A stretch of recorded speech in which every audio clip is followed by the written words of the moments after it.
आशीर्वाद दे रहे हैं बैठने का आदेश दे रहे हैं। बोलिए श्री सद्गुरु महाराज की जय। बैठने का आदेश दे रहे हैं, आशीर्वाद दे रहे हैं, बैठने का आदेश दे रहे हैं। सद्गुरु महाराज आप सब बैठ जाएं, आप सभी बैठ जाएं। श्री सद्गुरु महाराज की जय। सभी बैठ जाएं, सभी बैठ जाएं। सद्गुरु महाराज बैठने का आदेश दे रहे हैं आशीर्वाद के साथ। श्री सद्गुरु महाराज की जय। बैठ जाए, आदेश मानना चाहिए सद्गुरु महाराज का। आशीर्वाद के साथ बैठने का आदेश देना है। बैठिए। श्री सद्गुरु महाराज की जय। अब नहीं बैठ रहे हैं इसलिए सद्गुरु महाराज उनका आशीर्वाद भी नहीं हो पा रहे हैं। बैठिए। सद्गुरु महाराज की जय। श्री सद्गुरु महाराज की जय। श्री सद्गुरु महाराज की जय। श्री सद्गुरु महाराज की जय। सद्गुरु महाराज माला अर्पण करना है गुरु महाराज पर, गुरु महाराज पर। बोलिए श्री सद्गुरु महाराज की जय।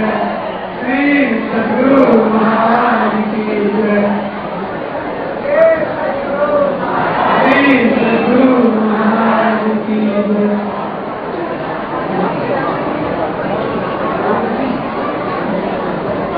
सद्गुरु महाराज की दूसरा काम मात्र शौच आदि करने के लिए स्नान और भोजन के लिए बाहर निकलते थे और उसी गुफा के अंदर आकर के निकलते।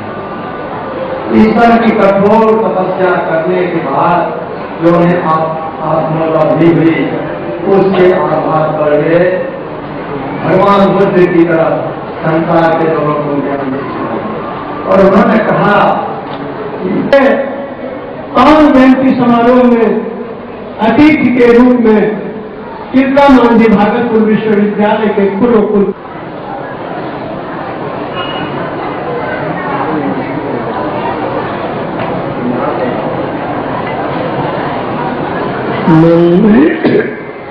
मंगल मूर्ति सद्गुरु मिलवे सर्वाधार। मंगलमय मंगल करम कोई बारंबार। धन्य धन्य सद्गुरु सुखद महिमा कही न जाए। जो कछु कहो तुम्हारी कृपा मोते कछु न सहे। समवेत समादरणीय सज्जन वृंद, आदरणीय माताओं तथा भक्तिमती बहनों, भारत पुण्य भूमि है।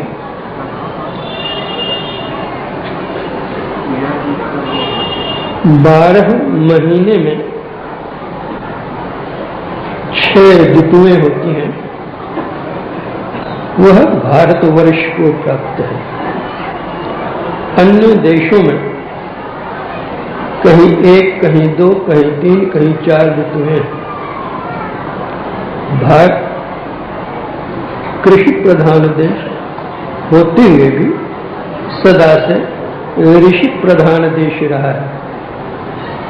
जिस प्रकार सरोवर में समय समय पर सरसे समुत्पन्न होकर स्वसौरभ से संसार को सुरभित करता है, उसी प्रकार इस देश में समय समय पर संत भगवंत अवतरण होकर अपने ज्ञानालोक से जगत को आलोकित करते रहे हैं। यह वसंत ऋतु है। 6 ऋतुओं में ऋतु वसंत को विशेष माना गया है।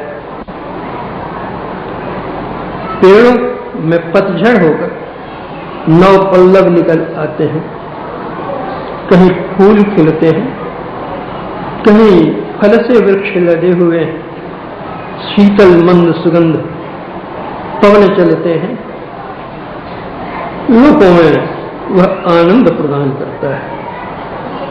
इसी ऋतु वसंत में बहुत से संत और भगवंत के अवतरण हुए हैं। जैसे मत्स्यावतार, परशुरामावतार, श्री रामावतार, भगवान महावीर, भगवान बुद्ध, श्रीमदाद्य शंकराचार्य जी महाराज, श्री वल्लभाचार्य जी महाराज, श्री रामानुजाचार्य जी महाराज, श्री हनुमान जी भी इसी ऋतु वसंत में हुए और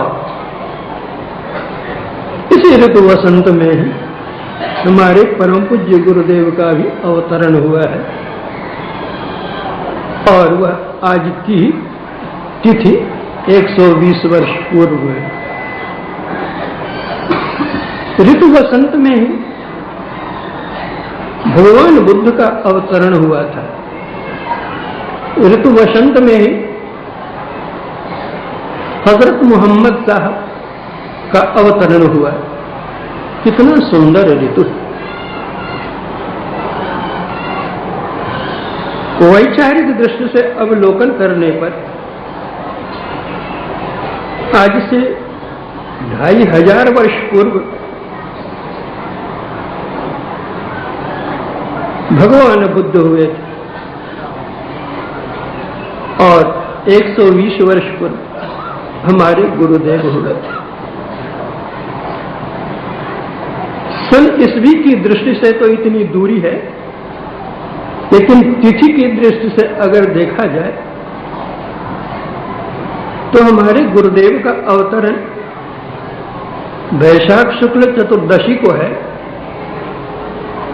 और भगवान बुद्ध का वैशाख पूर्णिमा को, अर्थात हमारे गुरुदेव एक दिन पहले हुए और भगवान बुद्ध एक दिन पीछे। अगर हम और भी देखना चाहें तो भगवान बुद्ध और हमारे गुरुदेव में कितना साम्य है।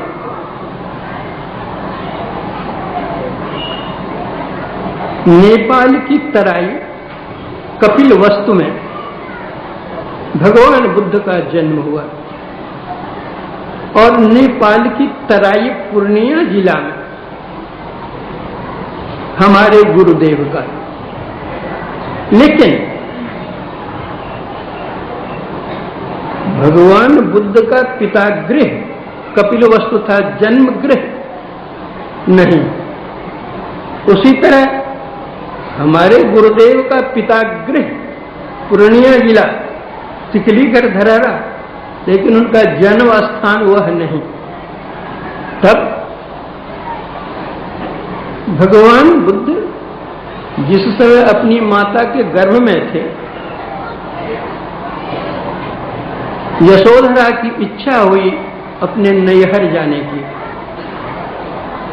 वह नैहर के लिए प्रस्थान करती है। मार्ग में ही शालवन में भगवान बुद्ध का जन्म हो जाता है। हमारे गुरुदेव की माताजी की भी इच्छा हुई नैहर जाने की और जब वह नैहर पहुंच गई है उसके बाद हमारे गुरुदेव का जन्म हुआ है।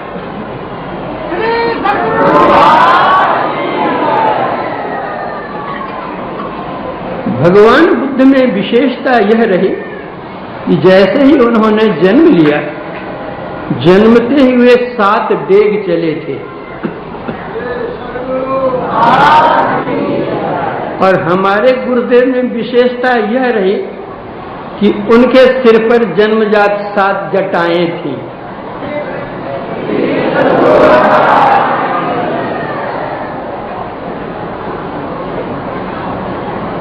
भगवान बुद्ध के जन्म होने के कुछ ही दिनों के बाद उनकी माताजी का शरीर छूट गया। हमारे गुरुदेव की माताजी का भी शरीर उनकी 4 वर्ष की अवस्था में ही छूट गया। शुद्धोधन ने पुनर्विवाह किया था तो भगवान बुद्ध की सौतेली मां ने उनका लालन पालन किया। हमारे गुरुदेव के पिता ने भी पुनर्विवाह किया था तो हमारे गुरुदेव का लालन पालन उनकी सौतेली मां ने किया। किंतु लालन पालन करने पर भी जब सिद्धार्थ बुद्धत्व लाभ करते हैं तो उनकी माता उनको संत की दृष्टि से देखती थी। इसी प्रकार हमारे गुरुदेव का लालन पालन उनकी सौतेली मां ने अवश्य किया, किंतु वो उनको पुत्र की दृष्टि से नहीं देखती थी, संत की दृष्टि से देखती थी। इसका प्रमाण यह है कि जब हमारे गुरुदेव जी की माता जी का शरीर छूटने लगा है, उन्होंने गुरु महाराज की याद की है। कहीं सुदूर में गुरुदेव थे, उनको खबर दे करके बुलाया गया। उन्होंने हमारे गुरुदेव के दर्शन किए हैं, अब फिर शरीर उन्होंने छोड़ा है।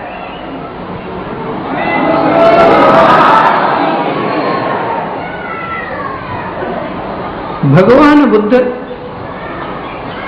बालपन से ही विरागी थे, किंतु उनके पिताजी ने उनका विवाह करा दिया, जिससे उनको एक पुत्र भी हुआ। फिर भी अनासक्त भाव से रहते थे। हमारे गुरुदेव के लिए भी सामने आई, लेकिन उन्होंने विवाह किया नहीं। जीवन भर बाल ब्रह्मचारी रह करके उन्होंने अपना जीवन पूरा किया। भगवान बुद्ध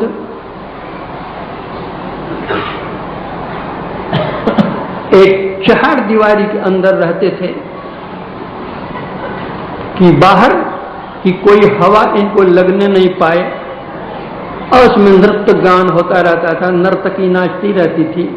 शुद्धोधन देखते थे कि ये वैरागी कहीं हो जाए तो राजपाट सब छोड़कर चला जाएगा। कुछ दिनों तक उस हाथे के अंदर रहने पर एक दिन उन्होंने अपने सारथी से कहा कि अरे क्या ये चार दीवार ही दुनिया है, चलो बाहर क्या है। वो बाहर जाने लगे। थोड़ी दूर जाने के बाद उन्होंने देखा कि एक कोई बीमार व्यक्ति है, वह रोग से छटपटा रहा है। जीवन में उन्होंने कभी देखा नहीं था कोई रोगी होता और छटपटाता भी है, क्योंकि वह तो चार दीवार के अंदर रहे थे। उन्होंने पूछा यह क्या, क्यों छटपटा रहा है? सारथी ने कहा यह बीमार है, पीड़ा से पीड़ित इसलिए छटपटा रहा है। भगवान बुद्ध ने कहा चलो वापस करो रथ, इस पर विचार करूंगा। आदमी जन्म लेता है और रोगी होता है, पीड़ा होती है, उससे वो छटपटाता है। मैंने भी जन्म लिया है, मैं भी रोऊंगा, रोगी होऊंगा, मैं भी छटपटाऊंगा दुख से। चलो इस पर सोचूंगा। सारथी ने कहा नहीं नहीं, वो तो साधारण आदमी है, इसलिए उसको पीड़ा होती है, दुख होता है। आप तो राजपुत्र, आपको कौन सी का दुख? करना विचार करूंगा। कुछ दिन तक इसी विचार में वे मग्न रहे। कुछ दिनों के बाद फिर उन्होंने कहा चलो बाहर देखें क्या है। फिर वे निकलते हैं तो देखते हैं कि एक वृद्ध है, लाठी टेक करके झुक करके चलते हैं, पैर रखना चाहते हैं, कहीं पैर रहता है, कहीं लाठी टेकते हैं, कहीं लाठी जाती है, कहीं कुबड़ होकर के चल रहे हैं। पूछते ये क्या है जी? कहा ये बूढ़े हो गए हैं, शारीरिक शक्ति क्षीण हो गई है, सीधे नहीं चल सकते हैं, कमजोर शरीर हो गया है, इसलिए ऐसे। चलो वापस करो रथ को, सोचूंगा। मैंने भी जन्म लिया है, मैं भी बूढ़ा होऊंगा, इसी तरह शारीरिक शक्ति क्षीण हो जाएगी, लाठी टेक कर चलना पड़ेगा, चल नहीं सकूंगा, गिर जाऊंगा। सारथी का नहीं, अरे साधारण आदमी की यह बात है, आपके लिए यह बात नहीं है। बोला अच्छा चलो। कुछ दिनों तक फिर सोचते रह गए। कुछ दिनों के बाद फिर कहते हैं चलो, रथ फिर बाहर जाते। फिर देखते हैं कि एक लाश है, तो कंधे पर लेकर चले जा रहे हैं और राम नाम सत्य है, यही सब का गत है कहते सुनते चले थे। भगवान बुद्ध कोई तरह ये क्या है, कंधे पर क्या है? कहा कि आदमी मर गया है, उसको स्मशान घाट ले जाता है अंत्येष्टि क्रिया करने के लिए, उनके परिवार के लोग सब इसीलिए रो रहे हैं। मैंने भी जन्म लिया है, मैं भी बूढ़ा होऊंगा, मैं भी बीमार होऊंगा, मैं भी मरूंगा, चलो इस पर सोचूंगा कि अमरत्व कैसे लाभ होगा, कि जन्म नहीं लूं, बीमार नहीं होऊं, मरूं नहीं। साथ इनका नहीं, आप कैसे मरेंगे, आपके लिए तो सारी व्यवस्था है, बड़ा जो जन्म लेता है वो मरेगा, मैंने भी जन्म लिया है, मैं भी मरूंगा, चलो सोचने लगे। सोचते सोचते इतनी विरक्ति आ गई उनको कि नवजात शिशु और उतनी सुंदरी पत्नी को छोड़कर निकल गए। भगवान बुद्ध को 3 झटके लगे और जो वैराग्य की अग्नि धीरे धीरे प्रज्वलित हो रही थी, एक बार लहलहा उठी और राजपाट छोड़ करके वैरागी हो गए। हमारे गुरुदेव के अंदर भी तो वैराग्य की अग्नि लहरा रही थी, लेकिन जब वे परीक्षा भवन में पहुंचते हैं, मैट्रिक की परीक्षा थी, उनके सामने प्रश्न आया, बिल्डर्स शीर्षक था उसका, इस पर लिखो। उस पर वे लिखने लगे, लिखते लिखते लिखते लिखते इतने वे विह्वल हो गए, यह शरीर क्या है, किस तरह बना है, इससे क्या करना है। अंत में उन्होंने लिख दिया परीक्षा पत्र के अंत में, देह धरे कर यही फल भाई, भजिए राम सब काम बिहाई। एक ही झटका में उन्होंने भी छोड़ दिया, विद्यालय छोड़ दिया, पढ़ना छोड़ दिया और वैरागी बन गए। जैसे सूखी दिया सलाई हो और सिर्फ एक बार काठी घिसे और भक्त से जल जाए, उसी तरह हमारे गुरुदेव दिया सलाई पर एक काठी घसी गई और भक्त से वैराग अग्नि पैदा हो गई। मोह माया का बंधन जल करके समाप्त हो गया। चलो, भगवान बुद्ध का पूर्व नाम सिद्धार्थ था। साधना करने के बाद उनका नाम बुद्ध हुआ। हमारे गुरुदेव का पूर्व नाम रामानुग्रह लाल था और उनके चाचा ने उनका नाम उनकी बुद्धि देख करके मेही दास रखा, और वास्तव में ये मेही मार गया।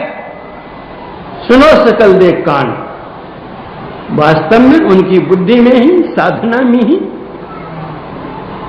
ईश्वर के पाने का रास्ता जो है वह भी में ही।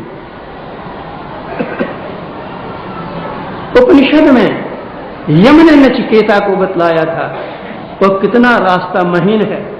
क्षुरस्य धारा निशिता दुरत्या दुर्गम पतस्तत् कवयो वदन्ति। गुरु नानक देव जी ने कहा, खन्नी हो तीखी बालव नीकी एतु मार्ग जाना। संत कबीर साहब कहते हैं, भक्ति का मार्ग झीना रे, महीन रास्ता है, सूक्ष्म रास्ता है। हमारे गुरुदेव कहते हैं, मैं ही बाट को मैं ही हो सो जान। सूक्ष्म मार्ग को इस स्थूल दृष्टि से नहीं देख सकता, स्थूल शरीर उस पर चल नहीं सकता, इसमें भी फर्क है। भगवान बुद्ध ने 6 वर्षों तक कठोर तपस्या की और कठोर तपस्या करने के बाद वे इस निष्कर्ष पर पहुंचे, इस तरह की कठोर तपस्या से आत्मलाभ नहीं होगा, शांति नहीं मिलेगी।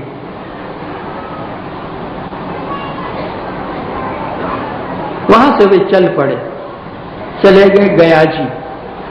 वहां एक बट वृक्ष के नीचे बैठ करके सोचने लग गए।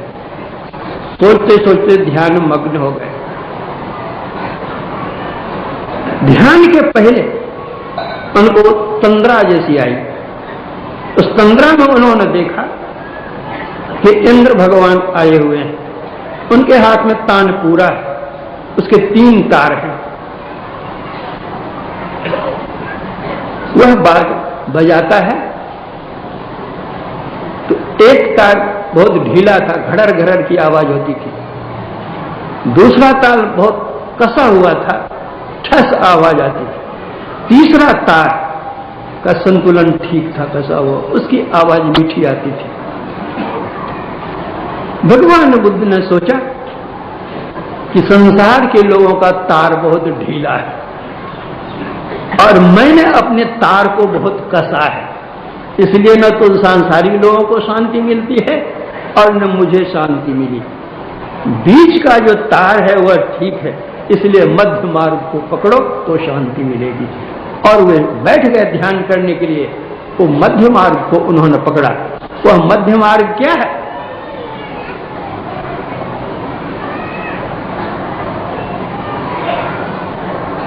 इड़ा तिष्ठति बामेन पिंगला दक्षिणेन्तु इड़ा पिंगलयोर मध्य सुषुम्ना के। इड़ा और पिंगला ये रजोगुणी और तमोगुणी वृत्तियां हैं। बीच में जो सुषुम्ना है वह सुषुम्ना जो है सतोगुणी है, उस सतोगुणी को पकड़ो। वे ध्यान करने के लिए बैठे और बैठे तो बैठे ही रह गए कि जब तक शांति नहीं मिलेगी उठूंगा नहीं, और शांति लाभ करके उसके बाद ही उन्होंने हमारे गुरुदेव ने 6 महीने तक जमीन के अंदर रह करके साधना की और यह उन्होंने देखा कि इस जमीन के नीचे बैठ करके साधना करने से लाभ नहीं होगा। शरीर कृश हो गया, एकदम पीला हो गया, आत्मलाभ नहीं हुआ। वे वहां से चले और आ गए यहां। पहले तो उन्होंने खोज की पहाड़ों पर, स्थान अनुकूल नहीं मिला, फिर वे आ गए कुप्पा घाट, प्राचीन गुहा, पता नहीं कब की यह गुहा है। इसमें बैठकर के उन्होंने कठोर साधना की और सत्य का साक्षात्कार किया और फिर प्रचार किया। विचारणीय विषय है, भगवान बुद्ध का जन्म गंगा के उत्तर पार, हमारे गुरुदेव का जन्म गंगा के उत्तर पार, लेकिन भगवान बुद्ध ने सिद्धत्व लाभ किया गंगा के दक्षिण पार और हमारे गुरुदेव ने भी आत्मलाभ किया गंगा के दक्षिण पार।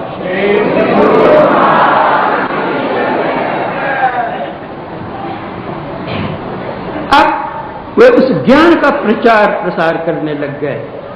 उन दिनों यातायात की कुछ सुविधा थी नहीं। भगवान बुद्ध भी पैदल चल करके भ्रमण करके ज्ञान प्रचार करते थे।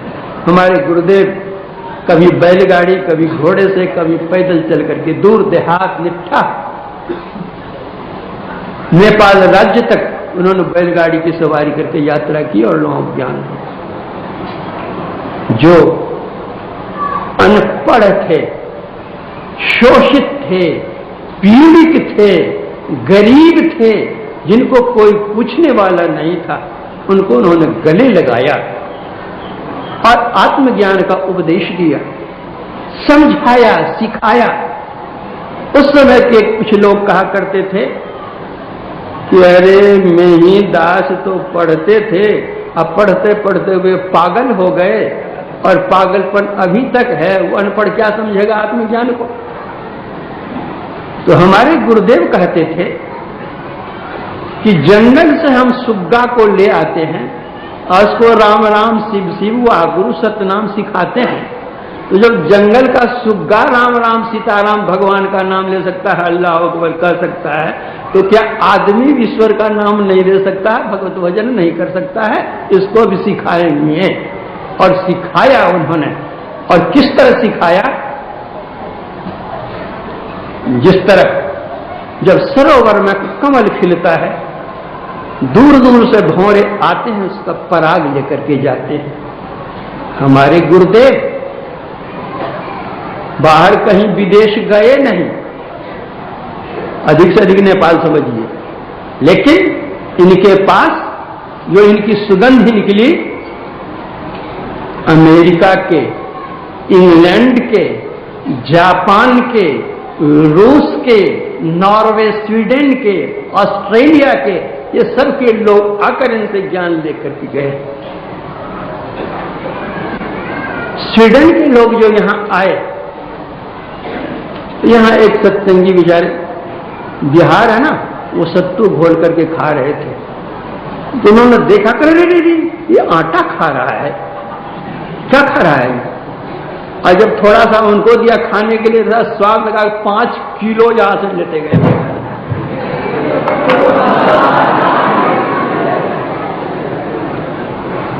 तो हमारे गुरुदेव ने क्या सिखाया?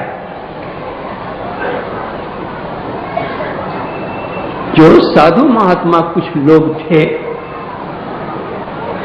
जिनको वेद ज्ञान नहीं था, वे कहते थे कि संत मत का ज्ञान वेद में नहीं है।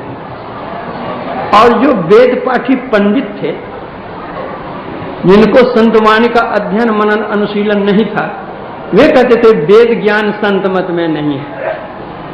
लेकिन हमारे गुरुदेव ने अंतः साधना की और उसकी पराकाष्ठा पर पहुंच करके आत्मदर्शन लाभ किया और लोगों की दृष्टि में उन्होंने चारों वेदों का अध्ययन किया और चारों वेदों का अध्ययन करके उन्होंने वेद दर्शन योग नाम की एक पुस्तक लिखी। आर्य समाज के सुप्रतिष्ठित विद्वान पंडित बिहारी लाल शास्त्री, बरेली के रहने वाले, उन्होंने आर्यमित्र पत्रिका में प्रकाशित किया कि संत मत और वेद मत में जो खाई थी, महर्षि में ही परमहंस महाराज जी ने वेद दर्शन योग लिख करके खाई को पाट दिया। बतला दिया उन्होंने कि वेद में क्या है और संतवाणी में क्या है। जिस तरह से काश्मीरी शाल पर हीरे जवाहरात का कसौदा कहा जाए, उसी तरह से वेद दर्शन योग में सारे श्लोकों का मंथन करके मात्र 108 श्लोक लेकर के, मंत्र लेकर के, उस पर उन्होंने अपनी टिप्पणी देकर के कसीदा काढ़ दिया है, जो सर्व साधारण के लिए सुलभ हो गया। भगवान बुद्ध ने मौखिक उपदेश दिया, लेकिन हमारे गुरुदेव मौखिक उपदेश तो दिए ही हैं और उन्होंने पुस्तकों का लेखन भी किया है। उनकी पुस्तक है सत्संग योग। वे कहते थे कि एक न एक दिन यह शरीर छूटेगा, लेकिन सत्संग योग मेरा प्रतिनिधित्व करेगा। उसमें वेद, उपनिषद, गीता, 50 संतों, विद्वानों, महात्माओं के 3 भाग में प्रवचन दिए, विचार दिए हैं और चौथा भाग में इन्होंने अपना अनुभव लिखा है। बहुत से पुस्तकों का प्रणयन इन्होंने किया है। किसी एक धर्म के नाम पर इन्होंने प्रचलित नहीं किया है। इनका धर्म है सर्वधर्म समन्वय, जात पात की कोई बात नहीं। जितने मनुष्य तनधारी हैं प्रभु भक्ति कर सकते सभी, अंतर वो बाहर भक्ति कर घटपट हटाना चाहिए। घर बार परिवार रोजगार छोड़ने की कोई जरूरत नहीं, घर बार परिवार में रहो और भगवत भजन भी करो। यही उपदेश भगवान श्री कृष्ण ने अर्जुन को दिया था। तस्मात् सर्वेषु कालेषु माम नुस्मर युद्ध च। युद्ध का मैदान था। भगवान कृष्ण कहते हैं अर्जुन युद्ध भी करो और स्मरण भी करो, अर्थात यह लोक भी बनाओ और परलोक भी बनाओ। संत मत यही बतलाता है। इसलिए आज इस संत मत में ईसाई, मुसाई, जैन, बौद्ध, सिख, इस्लाम कोई अंतर नहीं। सभी संतों की वाणियों का पाठ होता है, सभी धर्म के लोग इसमें। हमारे गुरुदेव के जो गुरुदेव थे वे उनसे कहते थे कि लाला पहले तो तुम दरियापंथी थे, अब तुम समुद्रपंथी हो गए। जिस तरह समुद्र में विभिन्न नदियां जाती हैं, उसी तरह संतमत समुद्र में सभी वर्ग के, सभी जाति के, सभी किस्म के, ऊंचे नीचे विद्वान और विद्वान, धनी निर्धन, छोटे बड़े, सब के सब, हिंदू मुसलमान जैन बौद्ध सिख ईसाई सब इसमें मिले हुए। हिंदू मुस्लिम सिख ईसाई और जैन बौद्ध सब भाई भाई। यहाँ तो भाईचारा का नाता सब में है। वसुधैव कुटुंबकम यहाँ पर है। हमारे गुरुदेव ने जो साधना बतलाई, बिंदु ध्यान विधि नाद ध्यान विधि, सरल सरल जग में परिचारी, सरल, कोई कठिन नहीं, क्योंकि उन्होंने कठिन तपस्या करके देख ली कि उसमें कुछ मिलने वाला नहीं है। जो सरल साधन है, यही बिंदु ध्यान, यही नाद ध्यान आप बाइबल में पाएंगे। बाइबल के 6ठे अध्याय में जो सेंट मैथ्यू का है,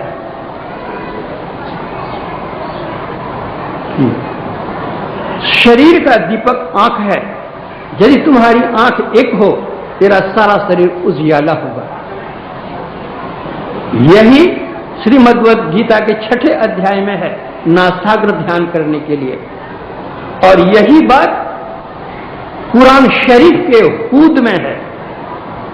गीता में जिस तरह से लिखा है ध्यान करने के लिए, इस तरह बैठो और इस तरह ध्यान करो, कुरान शरीफ के हूद में उसी तरह बतलाया गया है। इस तरह बैठो, इस आसन से बैठो, इस तरह अपनी दृष्टि को करो।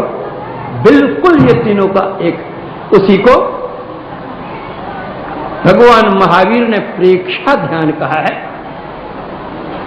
और उसी को भगवान बुद्ध ने विपश्यना ध्यान कहा है। एक ही है, कोई अंतर नहीं।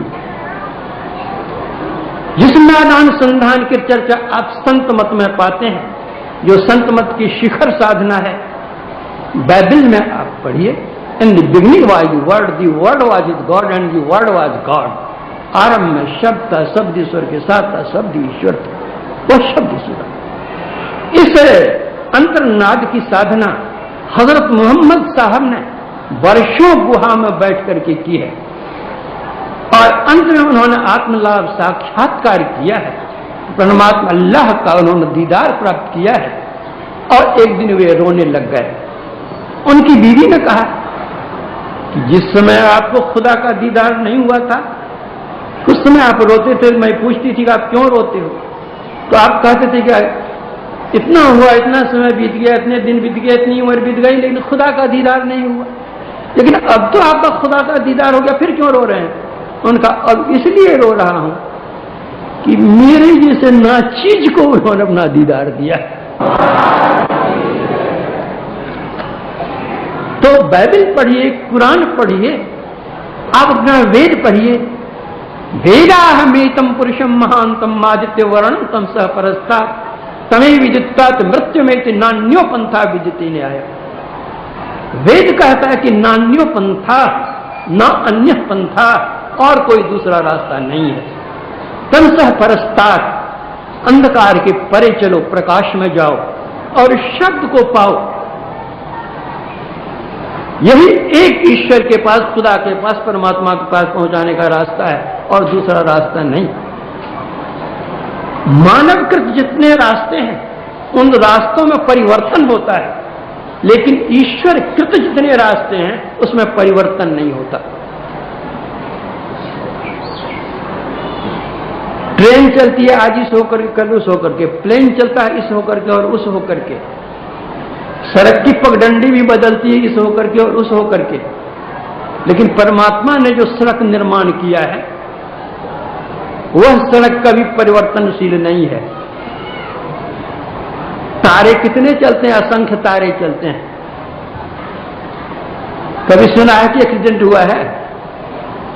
सूर्य चंद्र ये सारे की गति है, कभी एक्सीडेंट हुआ है?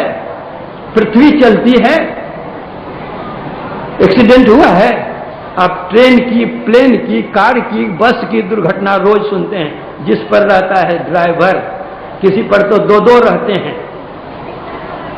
और इस चंद्र को, सूर्य को, तारे को चलाने वाला ड्राइवर कौन है? कौन बैठा हुआ वहां पर? कैसे संचालित हो रहा है? कैसा ड्राइवर है? कैसा रास्ता उसका है? परमात्मा ने एक रास्ता बतलाया है आंख से देखने का। क्या कोई दूसरे रास्ते से देख सकता है? किसी देश का, किसी वेश का, किसी जात का, किसी पात का, किसी धर्म का, किसी मजहब का, किसी संप्रदाय का, किसी रिलीजन का। परमात्मा ने एक रास्ता बनाया है कान से सुनने का। किसी दूसरी चीज से सुन सकता है कोई? नाक बनाया परमात्मा ने सांस लेने के लिए, और दूसरी चीज से सांस ले सकता है कोई? परमात्मा ने भोजन करने का रास्ता एक बतलाया है मुंह, और कोई चीज से भोजन कर सकता है कोई? परमात्मा मलमूत्र विसर्जन का एक एक रास्ता बना दिया है, और भी कोई रास्ता बना करके चल सकता है कोई क्या? जैसे ये रास्ते सब एक परमात्मा कृत है, इसमें परिवर्तन हो नहीं सकता है, उसी तरह ईश्वर के पास जाने का जो रास्ता है वह एक ही है। कुरान शरीफ के अल बकरा में लिखा है, आरंभ में सब एक ही मार्ग पर थे। वह एक मार्ग कौन है? वह बाहर मार्ग का नहीं है, अंतर का है। बेहोशी इंसान से यह ख्याल जुदा है, जाहिर में है मोहम्मद, बातिन में खुदा है। अगर अल्लाह का दीदार चाहते हो तो भीतर चलो। क्यों भटकता फिर रहा तू ऐ तलाशी यार में, रास्ता शहरग में है दिलबर पे जाने के लिए।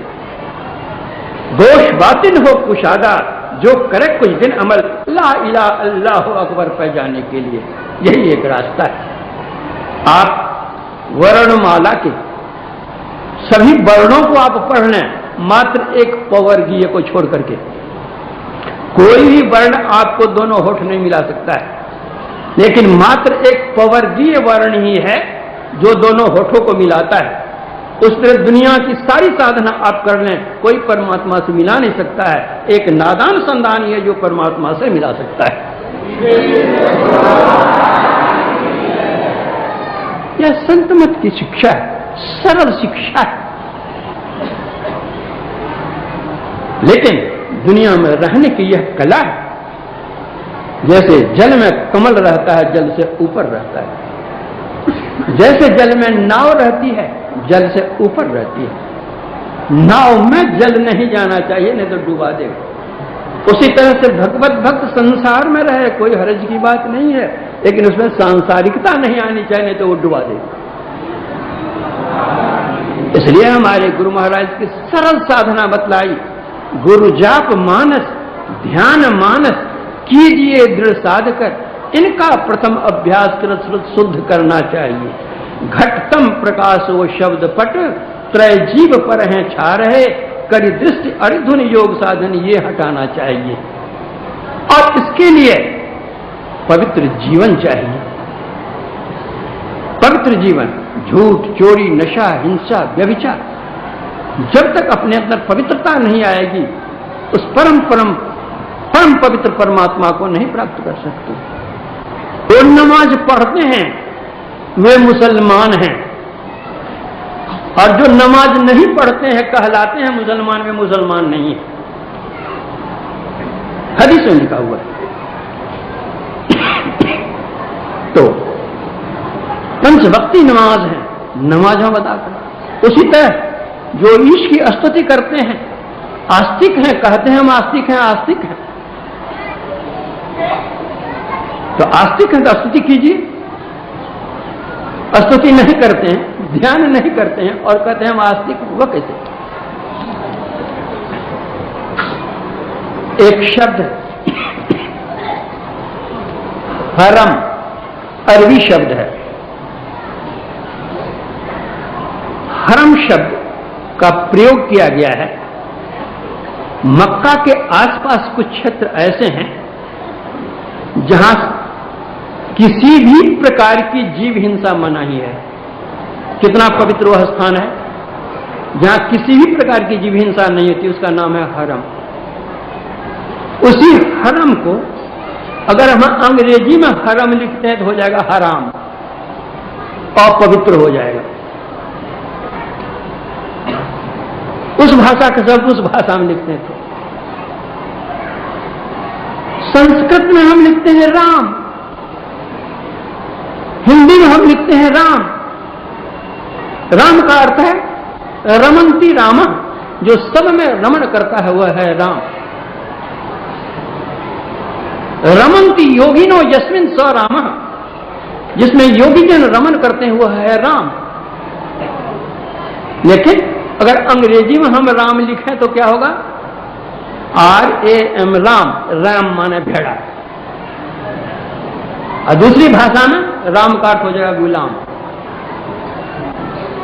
तो जिस भाषा को जो शब्द है उसमें अर्थ कीजिए।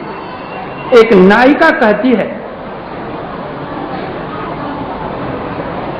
दस्त से मैं यार को खाना खिलाती हूं, अब प्यास लगने पर उसे पेशाब देती हूं। आपको कितना बुरा लगेगा अपनी भाषा में? दस्त कहते हैं पखाना को, तो पेशाब कहते हैं मूत्र को। तो भूख लगती है तो पखाना खिलावे, पेशाब लगती तो प्यास लगे तो मूत्र पिलावे। लेकिन नहीं, दस्त का अर्थ है हाथ। अपने यार को मैं अपने हाथ से भोजन कराती हूं, और जब उनको प्यास लगती है तो आगे में जल कर देते हूं, पीजिए। पेश आब, पेश माने आगे, आब माने पानी। तो जिस भाषा को जो शब्द उस भाषा में अर्थ कीजिए, अर्थ है, और दूसरी भाषा में कीजिएगा तो अनर्थ हो जाए। तो हमारे गुरुदेव कहते हैं देश काल के कारण से संत भिन्न भिन्न स्थान में हुए हैं, इसलिए अपने ज्ञान का प्रचार प्रसार उन्होंने भिन्न भिन्न भाषाओं में किया है, लेकिन मूल ग्रहण किया जाए तो सब एक ही है। इसलिए संतमत, सभी संतों के मत को संतमत कहते हैं। हमारे गुरुदेव ने यह शिक्षा दी है, यह दीक्षा दी है, यह ज्ञान दिया है कि सब भाई वसुधैव कुटुंबकम है, कोई जात, कोई पात, धर्म, मजहब, संप्रदाय की बात नहीं, एक है सब। मानव मानव एक है, मानव में मानवता चाहिए। और वह कब? तो उन्होंने कहा जब तक किसी देश का आध्यात्मिक स्तर उत्तम और ऊंचा नहीं होगा, उस देश की सामाजिक नीति अच्छी नहीं होगी, और जिस देश की सामाजिक नीति अच्छी नहीं होगी उस देश की राजनीति अच्छी नहीं हो सकेगी, क्योंकि समाज के लोग ही राजनीति में जाते हैं। इसलिए नहीं आने से अशांत वातावरण बना रहेगा, राजनीति शासन समाज के योग्य नहीं बनेगी। इसलिए ऊपर में लिखो आध्यात्मिकता, उसके नीचे सदाचारिता, उसके नीचे सामाजिक नीति, उसके नीचे राजनीति।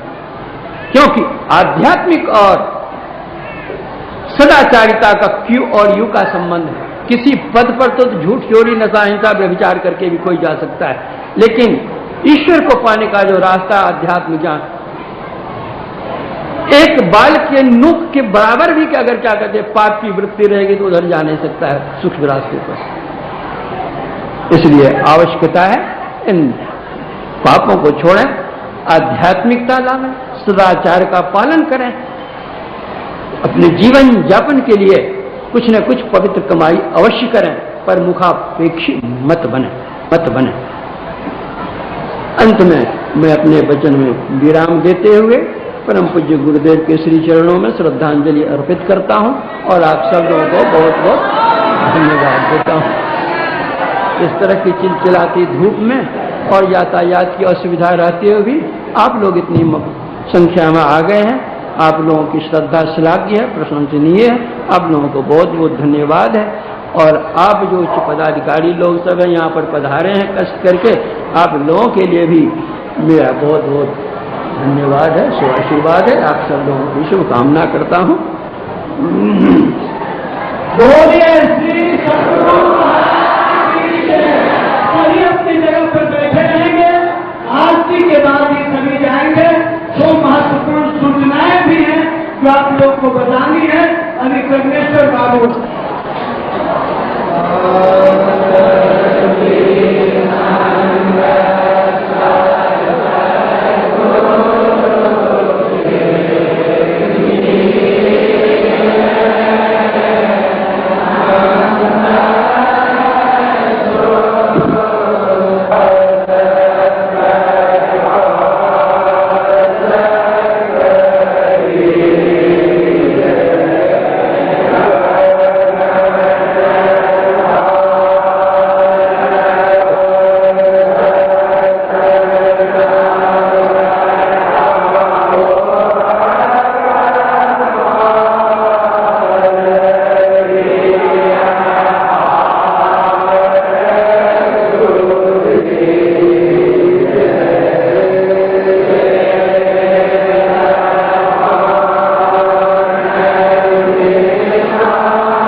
देव